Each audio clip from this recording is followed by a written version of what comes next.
నాయకులు కాబట్టి వాళ్ళకి అవగాహన ఉంటారు కాబట్టి ఇప్పుడు మా షబ్బీర్ అన్న ఉన్నాడు, ఇటువంటి వాళ్ళని అడ్వైజర్లుగా పెట్టుకుంటే మంచిదే డెఫినెట్గా.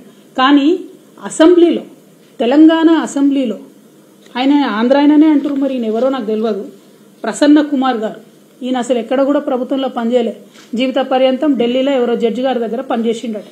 మరి ఈయనను తీసుకొచ్చి లేని కొత్త పోస్టును క్రియేట్ చేసి ఇలా అసెంబ్లీలో ప్రసన్న కుమార్ అనేట ఆయనని అడ్వైజర్గా పెట్టుకున్నారు.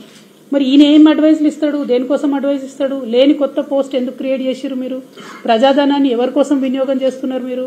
అంటే అక్కడ నుండి వచ్చేటటువంటి పచ్చ అంకుల్ డైరెక్షన్ లో మరి ఇది నడుస్తున్నదా తెలంగాణ? ఒక్కొక్కటిగా తెలంగాణ అసెంబ్లీని, తెలంగాణ విద్యుత్ సంస్థల్ని అన్నిటినీ కబ్జా పెడదామనా? పెట్టడం ద్వారా నష్టం ఎవరికి జరుగుతుంది? ఇలా కరెంట్ ఆఫీస్లో 3 ఆంధ్రోళ్ళు ఉంటే మనం 3 గంటలు కరెంట్ పోతుంది.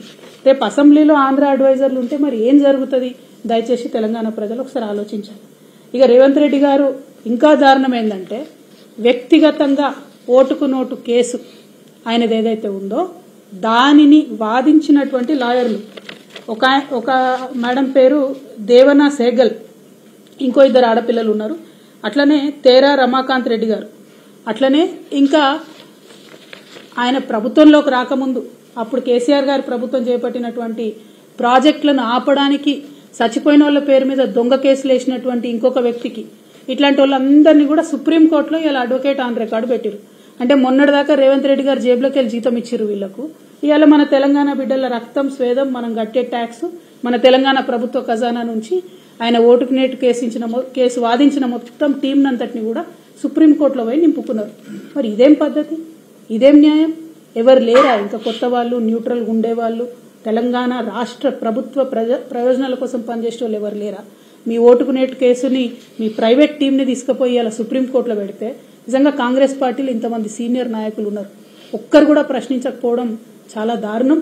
ఇది తెలంగాణ ప్రజల యొక్క డబ్బును, సొమ్మును దుర్వినియోగం చేయడం తప్పితే ఇంకొకటి కాదు అని చెప్పి మేము తెలియజేస్తూ, ఫైనల్ గా గౌరవ ముఖ్యమంత్రి వర్యులు రేవంత్ రెడ్డి గారు మీరు చెప్పినటువంటి నీతి వాక్యాలను మీరు పాటిస్తే బాగుంటుంది. ఉద్యోగాల విషయంలో మీరు అడ్డంగా అబద్దాలు ఆడారు, ఉద్యోగాల విషయంలో కేసీఆర్ గారిని బద్నాం చేసే ప్రయత్నం చేసిండ్రు. ఇప్పుడు మీరు వేసినటువంటి టీఎస్పీఎస్సీ నిజంగా మీకు చిత్తశుద్ధి ఉంటే, నిజంగా మీకు అవినీతి మరక అంటొద్దని మీరు అనుకుంటే తక్షణమే మహేందర్ రెడ్డి గారిని తీసేసి ఎంక్వైరీ వేయండి, అవినీతి జరిగింది వాస్తవమా కాదా ప్రజలకు తెలియజేయండి. రెండవది, కేసీఆర్ గారు వేసినటువంటి ఉద్యోగాలు మేమిచ్చినట్టుగా చెప్పుకుంటా ఉన్నారు, దాన్ని మేము తీవ్రంగా ఖండిస్తా ఉన్నాం. మీరు ఇప్పటివరకు ఇచ్చిన 60 ఉద్యోగాలే, ఇంకా కొత్తగా ఏం ఉద్యోగాలు ఇస్తారో, డిసెంబర్ వరకు ఏం ఉద్యోగాలు ఇస్తారో తెలియజేయవలసిందిగా కోరుతా ఉన్నాం. మూడవది, విద్యుత్ సంస్థలో నియామకం చేసినటువంటి ఆంధ్రోళ్లను తక్షణమే తీసి తెలంగాణ డైరెక్టర్స్ వేయాలని 3వ డిమాండ్ చేస్తా ఉన్నాం.